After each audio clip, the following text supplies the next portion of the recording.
A segunda rodada do Assembleia Fiscaliza que se encerra esta semana. Os projetos e polêmicas do regime de recuperação fiscal e o catálogo de obras anunciado pelo governo Zema. Sobre esses assuntos eu converso hoje com o deputado Zé Reis, do PSD, que é vice-presidente da Comissão de Constituição e Justiça da Casa. Muito bem-vindo, deputado. Olá, muito obrigado. Deputado, o senhor participou do Assembleia Fiscaliza e ativamente na Comissão de Desenvolvimento Econômico, fez uma série de intervenções e tal. Qual que é a sua impressão dessa segunda rodada do Assembleia Fiscaliza que termina nesta sexta-feira? Na Assembleia Fiscaliza é sempre bom destacar o trabalho diferenciado, guiado pelo nosso presidente Agostinho Patrus, que é algo fabuloso, ter esse contato do parlamento com o executivo, poder legislativo com o poder executivo, essa prestação de contas quase que em tempo real para a sociedade. Entretanto, a impressão que fica dos secretários que pude visitar e que pude ouvi-los e que pude perguntar é que o executivo, o governo como um todo, ainda está no trato no mês de fevereiro, quando se fala de andar para frente, das coisas acontecerem. Ainda muita burocracia e pouco resultado. Apesar de o senhor ser experiente na política, no legislativo o senhor está chegando agora, não é isso? Isso, estou aqui aprendendo. Desde fevereiro. desde fevereiro, aprendendo aqui com os colegas, aprendendo com os técnicos, que é de alta performance. Enfim, aprendendo o dia a dia para devolver àquele que me confiou o voto, por meio de trabalho e por meio de vida melhor. O senhor acha que o Assembleia Fiscaliza fez diferença em termos de informação, apesar de o senhor estar dizendo que os secretários de governo, que o governo do Estado está em fevereiro ainda, em termos de ação, em termos de informação, para o seu mandato faz diferença? Ah, com certeza, e muita diferença, porque nós estamos aqui trabalhando 24 horas, 7 dias por semana. Entretanto, quando vamos às nossas bases, sentimos que as coisas não aconteceram, que a população ainda está aguardando por algo, até mesmo porque nós vamos nos hospitais, estamos vendo pessoas amínguas em decorrência de um atraso de um repasse. O repasse que o Estado não fez até hoje está fazendo diferença. Quando vamos nos hospitais, sentimos a falta de nossas emendas que não foi pagas. Vamos às nossas áreas rurais da mesma forma, com todo tipo de dificuldade.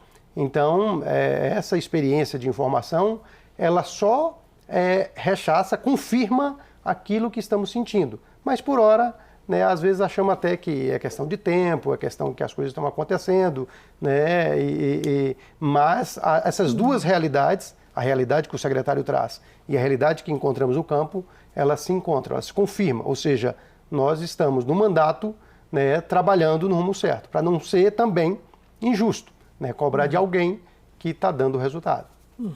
Agora, os secretários eles chegaram nesse segundo Assembleia Fiscaliza com um discurso único, apontando como única solução para o problema fiscal do Estado e que aponta para todas essas situações que o senhor está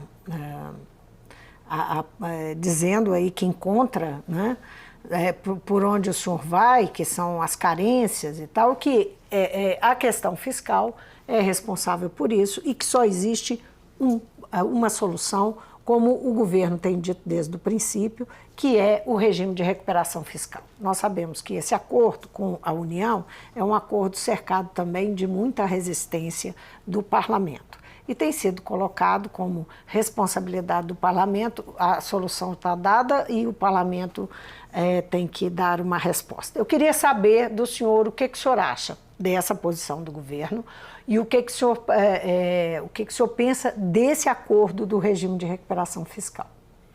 Eu, como sertanejo que sou, barranqueiro, lá da cidade de Januária, não tenho medo da recuperação fiscal. O que me provoca receio é a forma que está acontecendo. A recuperação fiscal foi anunciada basicamente antes mesmo da posse. E somente agora, em outubro, ou seja, se passaram 10 meses que o projeto de recuperação fiscal chegou no parlamento. Com a mídia forte, falando da responsabilidade né, que agora é do parlamento, de salvar o estado de Minas Gerais. E na lei de recuperação fiscal tem apenas 10 artigos meramente copiados da lei federal, da lei complementar. Mas o plano, efetivamente... Que está previsto lá no modelo de recuperação fiscal, do regime. Do regime. Mas dentro do regime tem o plano, né? Ou seja, está faltando dinheiro? Onde está faltando dinheiro? Onde está o déficit? Onde aconteceu a queda de entrada de dinheiro? E onde está o problema financeiro? Esse detalhamento do que vai acontecer nos próximos 3 anos não chegou na casa, não chegou na Assembleia, não chegou nas mãos de nenhum dos 77 deputados. Então, nós que do norte, especialmente do norte de Minas, uma região sempre tratada de coitadinhos, com grandes potenciais de riqueza e geração de renda, ficamos por hora sem entender onde é que o governo quer chegar. Como que ele quer resolver um problema sem trazer a estrutura de solução do problema. O senhor acha que tem estratégia de pressão quando envia dessa forma, faz bastante barulho em torno da questão e atribui à Assembleia responsabilidade? Isso seria uma estratégia, enxerga como uma estratégia de pressão sobre o parlamento? Às vezes dá para chegar a essa conclusão, que o princípio da Constituição, que é o princípio da harmonia dos poderes, ele está querendo, no mínimo, ser afrontado. Ou seja, se queremos resolver, vamos sentar na mesa e buscar a solução. E não apenas ficar brincando, ficar falando que vamos resolver e não agir, não acontecer. O detalhe é que a ação, nesse momento, né, ela está muito aquém do esperado pelo eleitorado, pelos cidadãos, né, por nós deputados de modo geral. Ou seja, se as coisas não mudarem radicalmente, nós vamos chegar em dezembro com uma sensação de fevereiro, ou seja, que nada aconteceu. Como é que o senhor está vendo a relação dos deputados? Não é? Eu estou vendo que o senhor tem críticas, muitas críticas à condução do governo na relação com o legislativo. Qual que é a percepção que o senhor tem da casa, dos seus pares? O bloco, por exemplo, que o senhor integra, não é? Que é um bloco independente e que do qual o PSD faz parte. Como é que o senhor está percebendo o seu entorno também? A nossa percepção é que nós estamos vendo a iniciativa privada lá na ponta, lá em nossas cidades, trabalhando, forçando para andar, mas que o poder público ainda não percebeu a importância de estar à frente. De estar à frente da sociedade para poder abrir esses caminhos, primeiro para não atrapalhar, né? E segundo, para incentivar, desde um caminhão que eu tenho carregado lá na minha região norte de Minas, no perímetro urbano, no perímetro rural do perímetro irrigado de Jaíba. É um projeto, o maior projeto de fruticultura irrigado da América Latina, que vem aqui para Belo Horizonte, que paga aí em torno de parcelas R$5.000, né, de prestação desse caminhão, só de pedágio. Ele está pagando hoje R$8.000, né? Ou seja, praticamente 2 caminhões só de pedágio. O detalhe é que o aporte, o dinheiro que o Estado vai receber dessa rodovia, que eu estou falando da BR-135, ele não vai retornar para o norte de Minas. Então essa percepção desse travamento, da minha percepção, né, do privado querer produzir, querer as coisas acontecerem e o Estado está agarrando, também é dos outros. Mas é curioso porque esse é um governo que é um governo ideologicamente liberal, não é nenhuma prática liberal de gestão econômica, não é? Uhum. E não existe, o senhor já tentou uma situação como essa, que seria de incentivo à iniciativa privada? Já houve tentativas no sentido de resolver esses gargalos? Sim, por diversas vezes. Fato é que uma das primeiras cidades a ter a honra de receber o governador Romeu Zema foi a cidade a que eu fui prefeito de Bonito de Minas. Lá, nós apresentamos para eles que nós estamos de um buraco, em um vácuo, em uma ilha de interligação a Brasília, o poder central, o poder federal, que nós estamos a menos de 500 quilômetros, a nossa região produtiva por falta de uma estrada que é a 479. BR-479 hoje, que estamos lá em vias de paralisação, de manifestação, né, pela sociedade local, porque as coisas não aconteceram. Tudo bem, mas tem 8 meses. Mas quais as providências foram tomadas? O que aconteceu? E nessa ideia do governo liberal, nós estamos tendo 6 lotes de concessão. 6 lotes de concessão de rodovias, que é um volume significativo. Nós temos potencial no norte de Minas gigantesco para ser também concedido. E lá, né, mesmo sendo uma área da Sudene, com incentivos federais de 168 municípios, mesmo o norte de Minas com 89 municípios, não temos sequer um lote de concessão de qualquer via de 1 centímetro que seja, né, de acesso viário. Retomando um pouquinho a questão do regime de recuperação fiscal, nós sabemos que uma das questões polêmicas do regime, que levanta polêmica, é a questão das privatizações. Entre elas, as que causam, especialmente a da CEMIG, tem mais apelo, causa mais polêmica. Como é que é a sua opinião sobre a questão da privatização, da necessidade ou não, e especificamente sobre a CEMIG? O que o senhor pensa? A CEMIG, especificamente, o norte de Minas, é um gigante extensão territorial, ou seja, nós somos 150 praticamente quilômetros quadrados, ou seja, municípios que têm comunidades a 150 quilômetros. Lá, a CEMIG hoje tem poços artesianos, água para beber para a população, que está aí com 3 anos sem a CEMIG atender a ligação.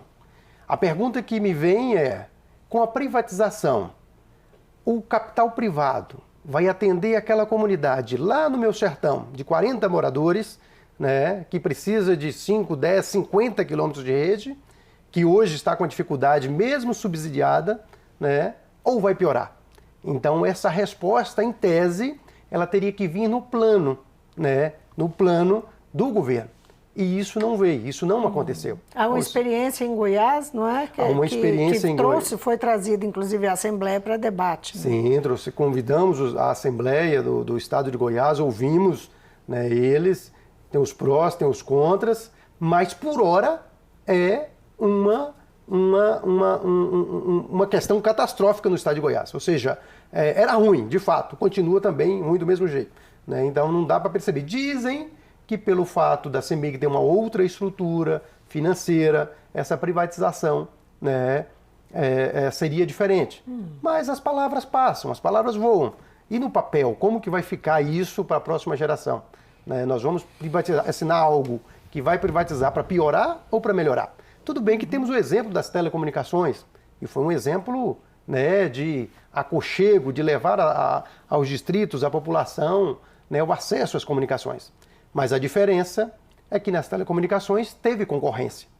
E na CEMIG não terá concorrência. Será apenas um monopólio de um grupo, né, que vai estar no comando do sistema energético. Então, para isso, da importância do detalhamento no papel do que queremos com a CEMIG de hoje e do que queremos com essa CEMIG privada e como que serão esses investimentos lá na ponta, né, lá na vida do cidadão. Sem considerar a taxa, o valor da energia, né, principalmente para os irrigantes, para os industriários, para os produtores de modo geral e para o cidadão comum, que é um valor super salgado na data de hoje. Né?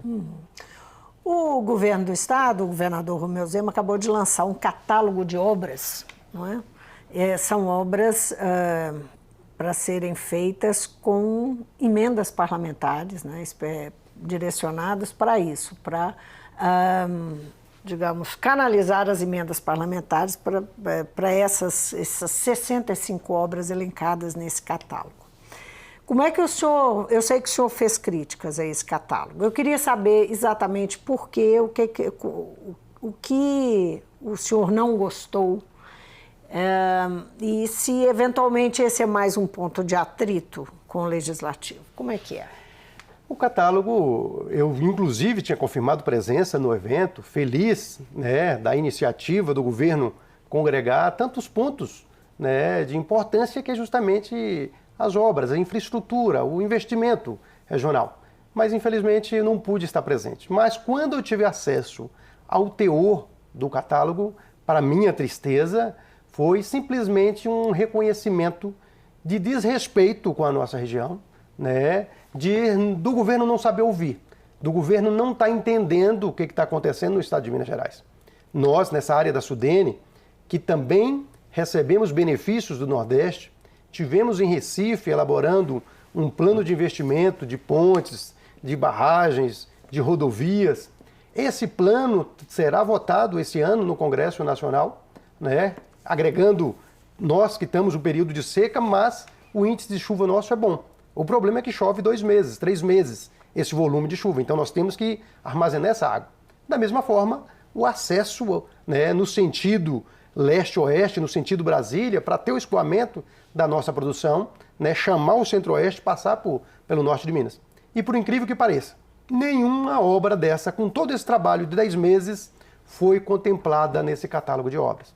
Então, ora, como que o governo... O que foi contemplado para o norte de Minas? Basicamente, um presídio, né, com um valor de 20 milhões na região de Pirapora. Ou seja, o nosso Hospital do Trauma, né, que inclusive vistoriado o local na cidade de Montes Claros pela Secretaria de Saúde, né, as nossas rodovias, como a que citei, a MGC 479, que interliga Januária à Chapada Gaúcha, né, Chapada Gaúcha que hoje produz praticamente 50% da semente de capim do estado de Minas Gerais. Deputado, em algum momento o governo disse que ia fazer isso, chamou para discutir esse assunto, não?